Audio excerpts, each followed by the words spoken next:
ये आजादी की क्रांतिकारी की लौह पुरुष तो ये बनते हैं कांग्रेस वाले कि हमने देश आजाद कराया है, तो साथ के साथ ये भी तो बोलो ना कि हमने पाकिस्तान और बांग्लादेश बनाया है। इस बात को भी एक्सेप्ट करो।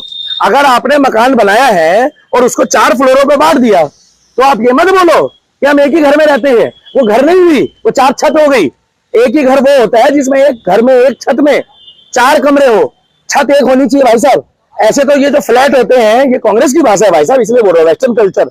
ये जो फ्लैट है ना, हम लोग हिंदुस्तानी गांव में ना भाई साहब आज भी चाहे झोपड़े का भी मकान हो हम लोग इकट्ठे रहते हैं। पता क्यों? क्योंकि गांव में आज भी चाचा ताऊ और बड़े बुजुर्ग पता क्या कहते हैं कि बेटा 2 रोटी खा ले, साथ रह ले, चारपाई साथ बिछा, परिवार में रहना है। मगर जो वेस्टर्न कल्चर वाले ये लोग क्या करते हैं मालूम भाई साहब? ये वेस्टर्न कल्चर वाले फ्लैट बनाते हैं, अलग अलग छत बनाते हैं, अलग अलग चूल्हा चौका करते हैं, फास्ट फूड खाते हैं और नकली नकली राम राम करते हैं।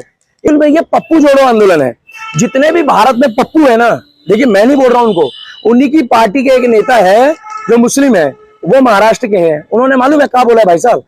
उन्होंने बोला कि भैया राहुल गांधी जी हम तो दुखी हो लिए और वरिष्ठ नेता है, मेरे को उनका नाम याद नहीं आ रहा, गूगल में चेक कर लेते यूट्यूब में। उन्होंने बोला कि कोई आके पप्पू बोल देता है, कोई गप्पू बोल देता है, कोई शप्पू बोल देता है। अरे थोड़ी मर्यादा में बोला करो राहुल गांधी जी, तुम राष्ट्रीय अध्यक्ष हो हमारी पार्टी के। कौन आके क्या बोल जाता है, हमारी फिरकी लेके चला जाता है। हम इज्जत बनाते हैं, तुम अगले दिन आके कैमरे में आके उल्टा सीधा बोल जाते हो। और वहां आके ये संसद में खुद कह रहे हैं कि आप लोग मुझे पप्पू बोलते हो। आपने कभी सुना ऐसा बंदा कि अपने मुंह से अपना नाम लेता हो? हमने नहीं लिया भाई साहब। तो ये पप्पू जोड़ो आंदोलन है, क्योंकि किसी की औकात नहीं है जो भारत को तोड़ सके। ना कोई माइका लाल ऐसा पैदा हुआ है, क्योंकि भारत एकजुट था, एकजुट है और एकजुट रहेगा। और ये जय श्री राम, जय श्री राम और जय श्री राम हम तो 108 बार बोलते हैं भाई साहब, हम तो 108 बार वाले हैं। मगर इसे तुम 5 बार बुलवा दो, अगर ये 5 बार बोल गए ना भाई साहब तो मैं राहुल गांधी जिंदाबाद बोलूंगा। नहीं बोलेंगे, मैं बताऊं क्यों? क्योंकि इनका प्रोटोकॉल नहीं है। अगर एक बंदा देश में देश की सेवा करने आया है, सभी धर्मों को एक साथ लेके चल रहा है, चाहे वो हिंदू हो, मुस्लिम हो, सिख हो, ईसाई हो, तो ये कहते हैं कि योगी जी जो है वो खाली हिंदुओं के लिए काम कर रहे हैं। चलो ना उत्तर प्रदेश मेरे साथ। कौन कह रहा है योगी हिंदुओं के लिए काम कर रहा है? विकास दुबे कौन था? श्रीकांत त्यागी कौन था? हिंदू मुसलमान, वो हिंदू था, उसके घर में बुलडोजर चला है। ये बात आप दिखाइए ना कैमरे में सबको, लोगों को। भाई साहब कोई सरकार किसी धर्म के लिए काम नहीं करती है, और गलत होगा। और अगर कोई बार बार एक ही धर्म का गलती करेगा तो क्या उसको छोड़ देगा वो ये बोल के कि आप कर रहे हो गलती? उसमें योगी की कोई गलती नहीं है, उसमें मोदी की कोई गलती नहीं है। और इस देश में संविधान चलेगा भाई साहब, सर ये थोड़ी चलेगी। आप एक बात बताइए, जब देश में बाबा साहब अम्बेडकर जिंदाबाद बोल रहे हो और हम कह रहे हैं बाबा भीमराव अम्बेडकर जिंदाबाद, जिंदाबाद है, जिंदाबाद रहेंगे, तो आप बताइए ना संविधान किसका लिखा गया है? बाबा साहब अम्बेडकर का। और बाबा साहब अम्बेडकर के अगर आप संविधान को ही वो कर दोगे, आप नजरअंदाज कर दोगे, तो भाई साहब फिर तो हर आदमी जैसे ये फतवा जारी करते हैं, फिर तो हमारे पंडित जो मंदिरों में पंडित बैठे हैं वो भी एक ऑर्डर पास कर देंगे कि जाओ भैया हमने ऑर्डर कर दिया है कि कल शोभा यात्रा में जो है ऐसे कर देना, अगलम कर देना, बगलम कर देना। समझ गए मैं अगलम बगलम वाले जो मैं बोलना चाह रहा हूँ? तो भैया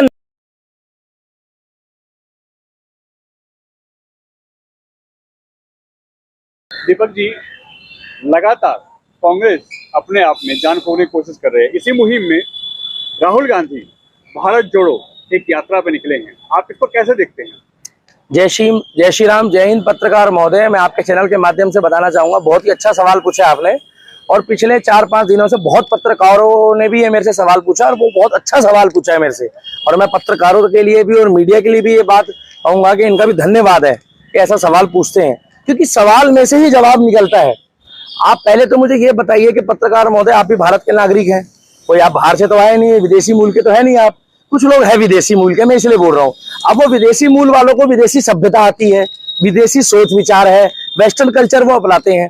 वो अभी थोड़े दिन पहले ना हिंदुत्व के लिए जगे हैं। 2014 से पहले उनका हिंदुत्व सोया हुआ था, आज उनका हिंदुत्व जाग गया है। देखिए लोगों को बताना पड़ रहा है कि मैं हिंदू हूँ।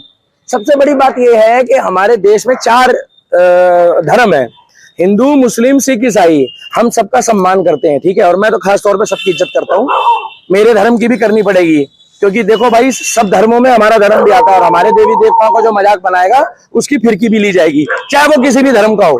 अब आप मुझे एक बात बताइए, जब हम सब धर्मों की इज्जत करते हैं तो हमारे धर्म पे जब कोई बात आती है तो कांग्रेस पार्टी के ये जो भारत जोड़ो आंदोलन चल रहा है, पहली बात तो किसी की औकात ही नहीं है जो भारत को तोड़ दे।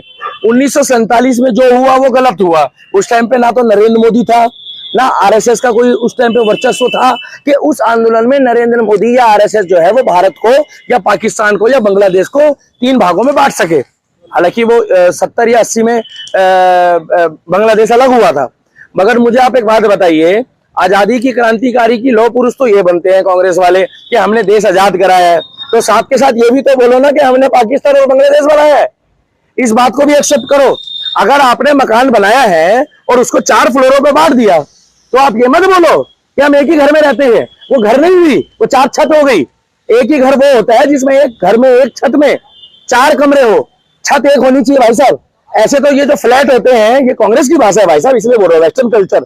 ये जो फ्लैट है ना, हम लोग हिंदुस्तानी गांव में ना भाई साहब, आज भी चाहे झोपड़े का भी मकान हो, हम लोग इकट्ठे रहते हैं। पता क्यों? क्योंकि गांव में आज भी चाचा ताऊ और बड़े बुजुर्ग पता क्या कहते हैं कि बेटा 2 रोटी खा ले, साथ रह ले, चारपाई साथ बिछा, परिवार में रहना है। मगर जो वेस्टर्न कल्चर वाले ये लोग क्या करते हैं मालूम भाई साहब? ये वेस्टर्न कल्चर वाले फ्लैट बनाते हैं, अलग अलग छत बनाते हैं, अलग अलग चूल्हा चौका करते हैं, फास्ट फूड खाते हैं और नकली नकली राम राम करते हैं। इन लोगों को क्या है, इन लोगों को सिखाया जा रहा है। राहुल गांधी जी कह रहे भारत जोड़ो आंदोलन है ये। पहली बात तो भारत कभी टूटा नहीं, एक्चुअल में ये पप्पू जोड़ो आंदोलन है। जितने भी भारत में पप्पू है ना, देखिए मैं नहीं बोल रहा हूं उनको, उन्हीं की पार्टी के एक नेता है जो मुस्लिम है, वो महाराष्ट्र के हैं। उन्होंने मालूम है क्या बोला भाई साहब? उन्होंने बोला कि भैया राहुल गांधी जी हम तो दुखी हो लिए, और वरिष्ठ नेता है, मेरे को उनका नाम याद नहीं आ रहा, गूगल में चेक कर लेते यूट्यूब में। उन्होंने बोला कि कोई आके पप्पू बोल देता है, कोई गप्पू बोल देता है, कोई शप्पू बोल देता है। अरे थोड़ी मर्यादा में बोला करो राहुल गांधी जी, तुम राष्ट्रीय अध्यक्ष हो हमारी पार्टी के। कौन आके क्या बोल जाता है, हमारी फिरकी लेके चला जाता है। हम इज्जत बनाते हैं, तुम अगले दिन आके कैमरे में आके उल्टा सीधा बोल जाते हो। और वहां आके ये संसद में खुद कह रहे हैं कि आप लोग मुझे पप्पू बोलते हो। आपने कभी सुना ऐसा बंदा कि अपने मुंह से अपना नाम लेता हो? हमने नहीं लिया भाई साहब। तो ये पप्पू जोड़ो आंदोलन है, क्योंकि किसी की औकात नहीं है जो भारत को तोड़ सके। ना कोई माइका लाल ऐसा पैदा हुआ है, क्योंकि भारत एकजुट था, एकजुट है और एकजुट रहेगा। और ये शुक्रवार वाला दिन छुट्टी कर रहे हैं। इनकी आदत है हिंदू और मुस्लिमों को मार दो।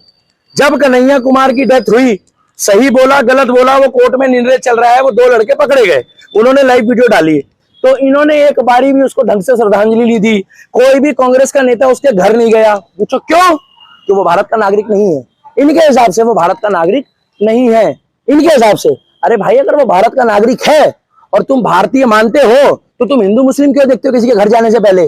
किसी का बाप गया है, किसी का बेटा गया है, तुमको उसके घर जाना था, सहानुभूति देनी थी और ये बोलना था गलत हुआ है। ये पता क्यों नहीं बोलते हैं? क्योंकि इन्होंने जो है ना राजनीति को 2 गुटों में खुद बांटा हुआ है। इनको ऐसा लगता है कि अगर मैंने जाके उसके घर में सहानुभूति दे दी तो शायद विशेष समुदाय के वोट हमारे चले जाएंगे। मगर ऐसा नहीं है। उसका विरोध मुसलमानों ने भी करा है कि ये कहीं नहीं लिखा है अगर कोई गलती करता है तो उसको उसकी सजा कोर्ट दे।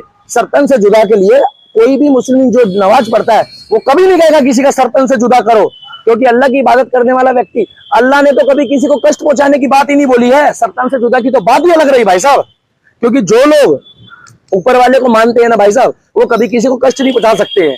उन्होंने तो सर बेचारे का धड़ से अलग कर दिया भाई साहब। तो देखिए राहुल गांधी जी अभी शुक्रवार को छुट्टी कर रहे हैं, मंगलवार की कोई बात होती है तो वो जिक्र नहीं करते हैं।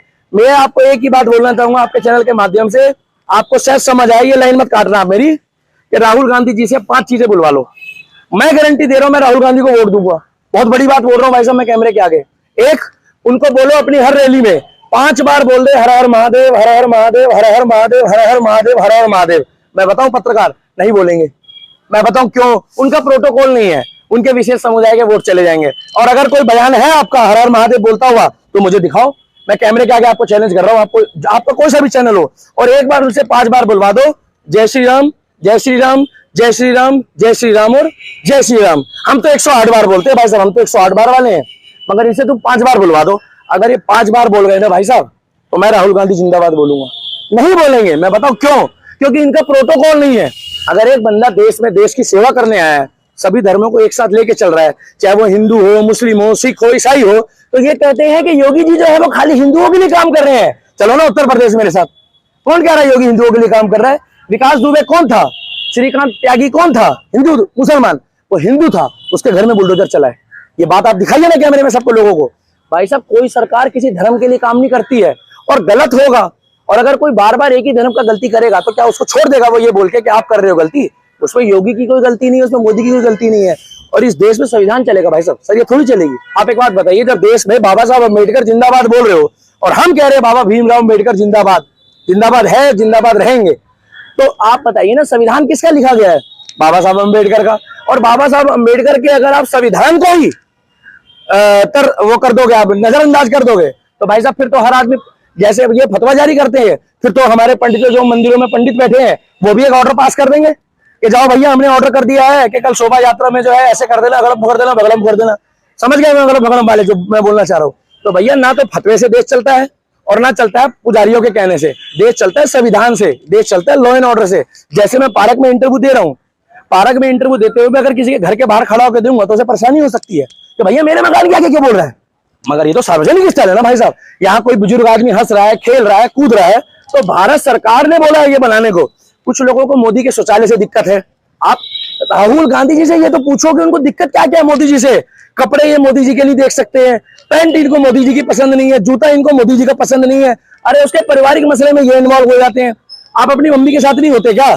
सोनिया गांधी इनकी मम्मी है, ये पूरे दिन हम अपनी मम्मी के साथ घूमते हैं, तो क्या देश का प्रधानमंत्री अपनी माता जी को मिलने गुजरात नहीं जा सकता?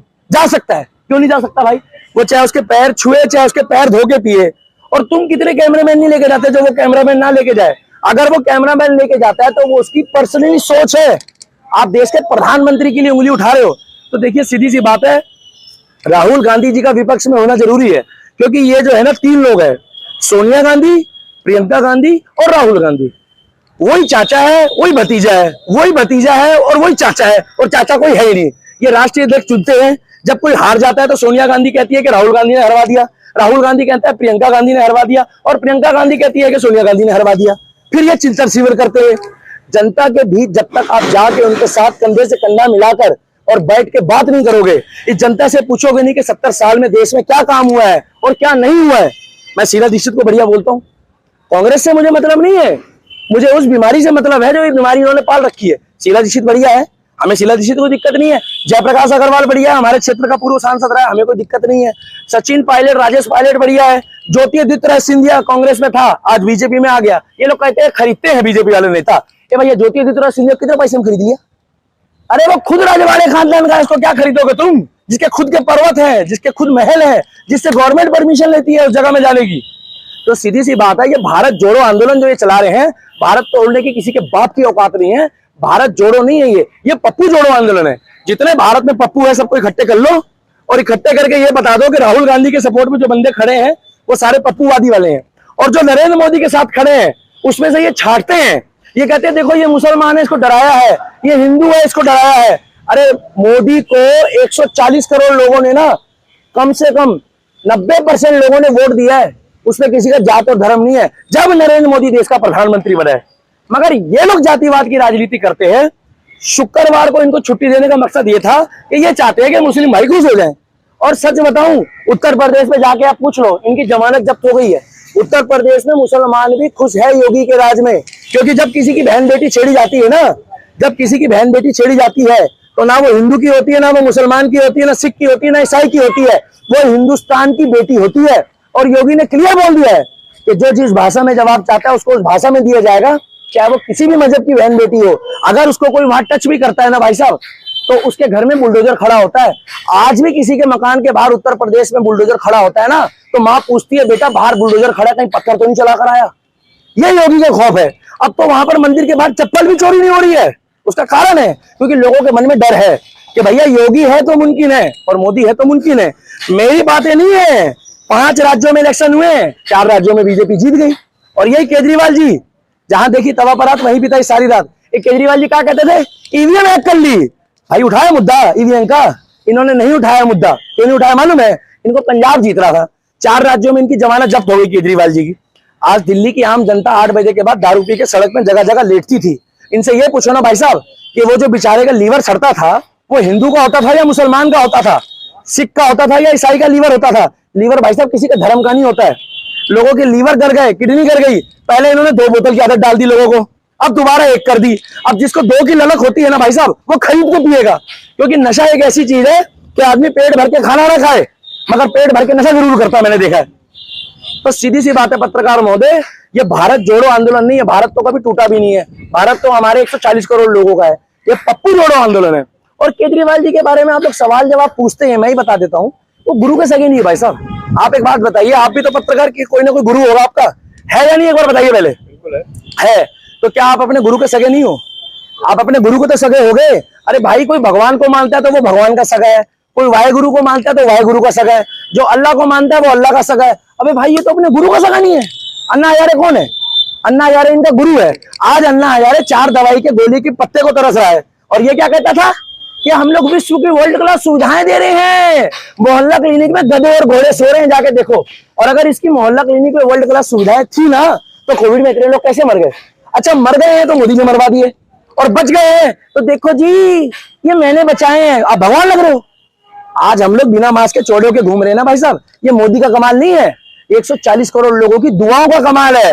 जिसने अल्लाह की इबादत करी, जिसने भगवान का नाम लिया, जिसने वाहेगुरु का नाम लिया, और जिन क्रिश्चियनों ने जाकर चर्च में क्या कहते हैं दुआएं ली, उसके बाद वैक्सीन आई, और वैक्सीन आने के बाद नरेंद्र मोदी ने एहसान नहीं करा, हमारे टैक्स के पैसे से काम करा है। हाँ, उनकी योजना अच्छी थी। ये लोग क्या कह रहे थे? ये मोदी वैक्सीन है। ओवैसी क्या कह रहा था? ये मोदी वैक्सीन है, ये कोविशील्ड। कौन कह रहा है मोदी वैक्सीन है? अब बूस्टर लग रहा है। अब अगर गलती से ये वैक्सीन घट जाती ना, तो ये चारपाई कहेंगे केजरीवाल, ये चारपाई डाल के लेट जाता। पता क्या कहता? जहां देखी तवा पर रात, वहीं बिताई सारी रात। ये वही बंदा है, वही पानी। और अगर शीला दीक्षित की सरकार होती या बीजेपी की होती, और जहां भी पानी भरता, या पानी के अंदर घुस जाता ट्यूब लेके, पता क्या कहता? देखो शीला दीक्षित, यहाँ पानी भर गया है, लोग डूब गए। अब क्यों नहीं आ रहा? 2 दिन से दिल्ली में बारिश हो रही है और जगह जगह पानी भर गया है। ये कह रहा है दिल्ली को अमेरिका बना दिया है। तो थेम नदी बह तो रही है भाई साहब, लंदन वाली जाकर देखो, जगह जगह बह रही है, बच्चे बूढ़े। भाई साहब, कुल मिला के इनको सिर्फ जातिवाद की राजनीति करके लोगों को बरगलाना था। इन लोगों के पास एक ही काम है, मैं बताऊं क्या? लोगों को भड़का के मोदी के खिलाफ कर दो। और मेरे लिए तो भाई साहब शीला दीक्षित इससे बढ़िया थी। मोदी बढ़िया है, इससे अच्छी शीला दीक्षित थी, है और रहेगी। पूछो क्यों? उसने काम किया है, कम करा ज्यादा करा, गड़बड़ करी लोचा करा, हमें उससे कोई मतलब नहीं है, मगर उसके राज में काम हुआ है। और ये आया था ये बोलने कि जियो वाले का ये कर दूंगा, शीला दीक्षित का ये कर दूंगा, उसका ये कर दूंगा। क्या करा भाई साहब इसने? मैं बताऊं क्या करा है? बिजली पानी माफ, दिल्ली दारू पी के साहब लगे रहो केजरीवाल। ये क्या हो रहा है? तो भैया गलत है तो गलत बोलेंगे, और देश को एकजुट लेके रखो। ये जो अगर ये कह रहे थे, अरे सबसे मजे वाली बात है, ये लाइन मत काटना, लास्ट है। ये कहते थे जो दारू नीति है ये मोदी की है। किसकी है? मोदी की है।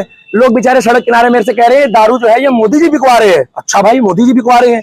जब बात हुई मोदी जी बिकवा रहे हैं दारू, तो ये आके मनीष सिसोदिया, जिसको हम लोग कहते हैं शिक्षा मंत्री, का मंत्री, शिक्षा मंत्री, ये दारू मंत्री भी है भाई साहब। देखो, शिक्षा मंत्री है तो दारू मंत्री भी है। पूछो कैसे? ये आगे माइक में कह रहे हैं कि हम अपनी शराब नीतियों को वापस ले रहे हैं। जब तुमने दारू बांटी है, जब तो तुम वापस ले रहे हो। और अगर इसमें मोदी का रोल होता ना भाई साहब, तो ये दारू नीति वापस कैसे ले ली इन्होंने? बस ये फ्री कर देते हैं तो कहते हैं मोदी जी हमें काम करने से नहीं रोकते। स्कूल इन्होंने बढ़िया बना दिए तो ये काम करने से नहीं रोकते हैं। बिजली ये फ्री दे रहे हैं, पानी ये फ्री दे रहे हैं, लोगों को दारू ये फ्री दे रहे हैं, मगर मोदी इनको काम करने से रोक रहा है। भैया ऐसा कौन सा रोक सकता है भाई साहब? ये कौन सा रोकना हुआ? फ्री तुम कर दो, और जब विकास की बारी आए तो कह दो मोदी जी हम बिजली फ्री बांट रहे, कोयला खत्म हो गया, हमें कोयला दे दो। बोले मोदी जी हमें वेंटिलेटर दे दो। अरे मेरे भाई, राजनीति मत करो। ये अगर केजरीवाल मोदी के साथ हाथ मिला के चले ना भाई साहब, तो दिल्ली का विकास 10 गुना हो सकता है। मगर इसको पूरे दिन पता क्या करना है? बच्चों के पास चला जाएगा, स्कूल में जाके माइक लगा के पूछेगा बच्चों से, बच्चों ये स्कूल कैसा है? अब बच्चा कैमरा देख के क्या कहेगा? बच्चा ये कहेगा बढ़िया है। अगर बुरा बोलूंगा तो कल मेरी फिरकी ली जाएगी। भाई एक बात बताओ, कैसे स्वास्थ्य मंत्री की, शिक्षा मंत्री की कोई बुराई करेगा? मगर आप खुद जाके वीडियो दिखाओ। आपको मालूम है भजनपुरे वाले स्कूल में क्या हुआ है? मुद्दा नहीं उठाना चाहता। भजनपुरे वाले स्कूल में तो भाई से पत्रकार को पेल दिया पकड़ के, कमरा वमरा सब फोड़ दिया। ए महाराज, ये कहते थे बीजेपी गुंडों की सरकार है, और वहां जाके एक पत्रकार को, मैं चैनल का नाम नहीं लूंगा, उसके कैमरा वैमरा फोड़ दिया। और मालूम भाई साहब कैमरा कितने का मालूम है? और महंगा कैमरा भाई साहब, लाखों रुपए का। जो शूट करता है बेचारा, इस देश में चौथा स्तंभ है। कौन चौथा स्तंभ कौन है मालूम है भाई साहब? मीडिया। और अगर मीडिया को ही आप नहीं दिखाओगे, ये कोविड में ना भाई साहब आंखें खोली है सरकार की मीडिया ने। मैं मीडिया का भी धन्यवाद कहूंगा। घर बैठे बैठे लोगों ने ना भाई साहब ये देखा है कि कहाँ क्या माहौल चल रहा है। और अगर किसी की फेसबुक में फोटो आती थी ना, तो लोग ये डरते थे शायद ये बंदा कहीं मर ना गया है बेचारा, क्योंकि लोग फोटो देखने से भी डरते थे उस टाइम पे। लोगों को खबर मिलती थी कि कितने लोग कहाँ मरे जा रहे हैं, कहाँ कर्फ्यू लगा है, कहाँ पिछवाड़े में रूह अफ़ज़ा लगाया जा रहा है। रूह अफ़ज़ा समझते हो भाई साहब? जो लोग कोविड में बेवजह बाहर निकले थे ना, उनके पिछवाड़े में रूह अफ़ज़ा लगाया। रूह अफ़ज़ा मतलब बत्ते चले थे उनके पिछवाड़े में, उसको रूह अफ़ज़ा बोलते देसी भाषा में। तो भाई साहब सीधी सी बात है, देश को चाहिए विकास। ये कह रहे हैं भारत जोड़ो आंदोलन, कभी कह रहे हैं चिंतन शिविर। भैया चिंतन किस चीज का हो रहा है? आप बताइए क्या हो गया? मैं बताऊं क्या हुआ? नोटबंदी में इनका नुकसान हो गया होगा, इनको चिंता सताई जा रही है। चिंतन शिविर कभी सुना है किसी पार्टी का? चिंतन शिविर का मतलब होता है 4 राज्यों में हम हार गए। इनको दिक्कत भाई साहब सच्चाई बताऊं, इनको दिक्कत है तिलकधारियों से, इनको दिक्कत है भगवा गमछा पहनने वालों से, इनको दिक्कत है हम हर मंगलवार को पूजा कर रहे हैं जाके मंदिर में। इनको दिक्कत यह है कि अगर कोई भी पंडित कहता है कि हमें भी तनख्वाह दो जैसे मौलाना को दी जाती है, इनको इससे दिक्कत है। साथ लेके चलो ना भाई सबको। आप अगर मौलाना को सैलरी दे रहे हो तो पंडित को भी दे दो, झगड़ा खत्म करो। ये कहते हैं नहीं पंडित के पास चढ़ावा ज्यादा आता है। हम बोलते हैं जाके किसी को कि आपके यहाँ ज्यादा चढ़ावा आता है कि कम आता है? हम नहीं पूछते। इनको दिक्कत क्या है? इनको बनाया गया हिंदू। ये अगर ये खुद होते तो गंगा आरती में जब ये गए तो इनसे एक भाई ने बोला कि भैया आप आरती उल्टी कर रहे हो गंगा जी की, या ऐसे ऐसे आरती कर रहे हो, ऐसे आरती करते हो भाई साहब? आप भी तो हिंदू ही हो पत्रकार, आरती ऐसे करी जाती है। पीछे से एक पंडित जी ने बताया कि भैया आरती सीधी करो, राहुल गांधी जी बेइज्जती हो जाएगी, तो ये ऐसे ऐसे आरती कर रहे हो। ये कौन सा आरती होता है भाई साहब? क्या आरती होता है भाई साहब हिंदुओं की? ये आरती है। तो इन लोगों को बताया, फिर इसके किसी ने जिनाऊ डाला, इन्होंने ऐसे पहन लिया जिनाऊ गोल। जिनाऊ गोल पहनते हो? जिनाऊ पहना जाता है हमेशा तिरछा। भाई साहब एक बात बताऊं, अगर आपके माता पिता ने आपको संस्कार दिए हैं ना और आपको सच बोलना आता है तो आप कभी भी उसको भूलोगे नहीं। मगर जब आपको कोई चीज सिखाई जाएगी ना तो आपको उसको याद करनी पड़ेगी। आप एक काम करो, कैमरे के आगे आकर राहुल गांधी जी बोलते हैं मैं हिंदू हूं, उनसे गायत्री मंत्र बुलवा दो 5 बार। चलो मैं कह रहा हूँ राहुल गांधी जिंदाबाद। नहीं बोल पाएंगे, मैं बताऊं क्यों? उसको रटना पड़ेगा। आप आज सवाल पूछोगे, 1 हफ्ते बाद जवाब देंगे। रटने में टाइम तो लगता है ना पत्रकार महोदय। अब रटोगे तो गायत्री मंत्र रटने में टाइम लगेगा, और उसके बाद भी मैं गारंटी दे रहा हूँ वो शब्द भी सही नहीं बोल पाएंगे। पता है क्यों? रटा हुआ ना मुंह से नहीं जाता, रटा हुआ दिल और आत्मा से जाता है भाई साहब। अगर आप किसी को राम राम बोल रहे हो ना तो वो दिखाई देता है कि जबरदस्ती कर रहे हो या दिल से कर रहे हो। एक तो होता है राम राम, और राम राम लो फेंक के दे रहा है राम राम, जा तेरी राम राम नहीं लेता। और एक होता है भाई राम राम, ये निकलता है दिल से, चाहे वो किसी मजहब का और भी अगर किसी को सलाम करता है। तो भैया ये भारत जोड़ो आंदोलन नहीं है, पप्पू जोड़ो आंदोलन है। भारत ना कभी टूटा है ना कभी टूटेगा, और ना किसी माइकल लाल की औकात है। हम 140 करोड़ लोग एक हैं। अब दिवाली आएगी इनको खुजली मच जाएगी। अगर कोई मुस्लिम आके गलती से पटाखे जला रहा होगा तो कह देंगे कि भैया देखो ये मुसलमान है, और देवबंद का मौलाना कहेगा कि फतवा जारी कर दो। क्यों फतवा जारी कर दो भाई? अगर कोई किसी के धर्म की इज्जत कर रहा है तो उसके धर्म की इज्जत भी होगी। और केजरीवाल क्या कहेगा अभी दिवाली पे? ये वीडियो डाल देना भाई साहब, आप लोग दीपक जलाएंगे अब और थोड़े से बम पटाखे छोड़ देंगे। स्कूल के बच्चे हैं, 1 साल में 1 दिन मिलता है। बम पटाखे तो बैन कर दिए। बता तो रहा हूँ, ये क्या कहेगा अभी आके? ये कहेगा देखो जी ये जो आप दीपक जला रहे हो ना, दीपक मेरा भी नाम है भाई साहब, मैं भी दिल्ली का दीपक हूँ।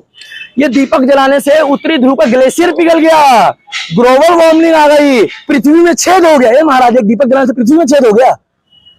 ये हमारे एक दीपक जलाने से पृथ्वी में छेद हो गया। और यहाँ जगह में देखो सड़क में खुलेआम गाड़ियां घूम रही है, पोल्यूशन कर रही है पूरे साल भर, उससे छेद नहीं हुआ। जगह जगह आग लगती है, फायर सर्विस भी नहीं किया भाई साहब, उससे छेद नहीं हुआ। मगर हमारे एक दीपक जलाने से, हमारी होली खेलने में हम इतना पानी यूज कर लेते, एक दिन में इतना पानी यूज कर लेते होली वाले दिन, मालूम क्या होता है? अगले दिन जो है ना भाई साहब पूरे वर्ल्ड में ना पानी की कमी हो जाती है। पता कैसे कमी हो जाती है? कि लोग बिना पानी के मर जाते हैं। और 70 साल से 8 साल में मोदी ने तो सब बेकार कर दिया, ये लोग बोलते हैं। और 70 साल पहले दूध की नदियां बहती थी, जैसे ही आप टूटी खोलोगे तो टूटी में दूध आता था भाई साहब। अब क्या आ रहा है मालूम है? जहर आ रहा है पानी के नाम पे, और लोग जब भी पी रहे हैं। अब भाई साहब एक बात और बता दूं, 2014 के बाद दिल्ली में दंगे होने शुरू हुए हैं। शीला के राज में भी इतने दंगे नहीं हुए जितने दंगे अब हुए हैं। कौन करा रहा भाई साहब? बीजेपी तो तब भी थी। और 2002 के बाद गुजरात में बंद हुए क्योंकि वहां सरकार बदल गई। और किसी के घर की, चाहे वो हिंदू हो, चाहे मुस्लिम हो, चाहे सिख हो, चाहे ईसाई हो, जिसके घर में आग लगती है ना भाई साहब, वो कभी फ्री के पानी से नहीं बुझती दंगों की आग। ये फ्री के पानी से देश का विकास नहीं होगा। हर आदमी को विकास चाहिए होता है। ये बिजली पानी दे के लोगों को भंड कर रहे हैं। दारू भी इन्होंने फ्री कर दी। अरे भैया तुम दारू फ्री कर दी है, गांजा भी फ्री करा दो, चरस भी फ्री करा दो, चिलम भी फ्री करा दो, हमारे बाप का क्या जा रहा है? लोगों को नशेड़ी बना दो। मगर उससे होगा क्या? उससे विकास रुकेगा? अभी 2-4 साल रुक जाओ, ये दिल्ली की हालत श्रीलंका वाली बना देंगे। जय श्री राम, जय हिंद। मैं दिल्ली का दीपक।